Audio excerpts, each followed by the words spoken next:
সেখানে 4000 জজকে বরখাস্ত করা হয়েছে। 4000 জজকে, 12,000-এর মধ্যে 4000 জজকে বরখাস্ত করা হয়েছে। 1,25,000 কর্মকর্তাকে বরখাস্ত করা হয়েছে। তো বাংলাদেশ সেই এক্সপেরিয়েন্স থেকে আমরা কি করব না করব এটা একটা বোঝার বিষয় আছে এবং চিন্তার বিষয় আছে।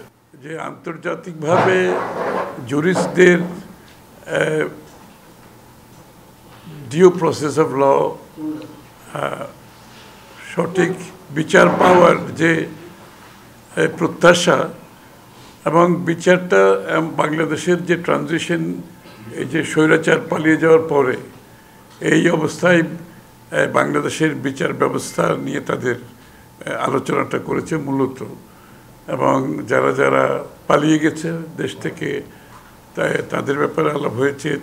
বিচার তাদেরকে কিভাবে বিচারের আওতায় আনা হয়, তাদের দেশেও টার্কিতেও প্র্যাকটিস আছে, বিভিন্ন দেশে প্র্যাকটিস আছে। আর যারা দেশের মধ্যে আছে এবং সরকারের বিভিন্ন পর্যায়ে এবং রাজনীতিবিদ যারা এই স্বৈরাচারের সাথে একত্রতা দেখিয়ে একসাথে কাজ করে এতগুলো লোকের প্রাণহানি ঘটিয়েছে, গুম, খুন, হত্যা, মিথ্যা মামলা, মিথ্যা পুলিশের কাস্টডিতে হত্যাকাণ্ড, জেলে মেডিকেল কী বলে চিকিৎসা থেকে বঞ্চিত হয়ে মৃত্যু, সার্বিকভাবে যে কাজগুলো হয়েছে এবং অনেকটা টার্কিতেও হয়েছে। আপনারা জানেন আর্দোগানের পরে যে একটা বিশাল অংশ ওদের দেশের যারা এই চক্রান্তর সাথে জড়িত ছিল, আর আমাদের বেলায় যারা স্বৈরাচারের সাথে জড়িত ছিল। তো কিছু কিছু জায়গায় তো মিল আছে। ওখানে অনেক লোক পালিয়ে গেছে, ওখানে রাজনৈতিক নেতারা পালিয়েছে, সরকারি কর্মকর্তারা পালিয়েছে।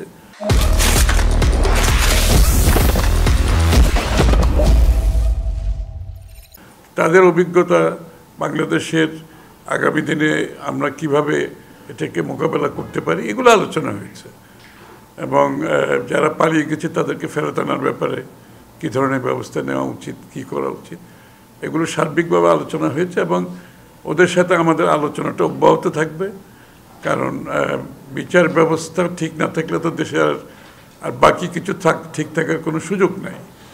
তো এই জন্য আমরা মনে করি বাংলাদেশের বিচার ব্যবস্থা বিগত দিনে যে ক্ষতি করেছে, সেখানে 4000 জজকে বরখাস্ত করা হয়েছে।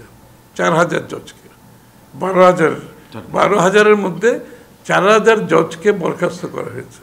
1,25,000 কর্মকর্তাকে বরখাস্ত করা হয়েছে।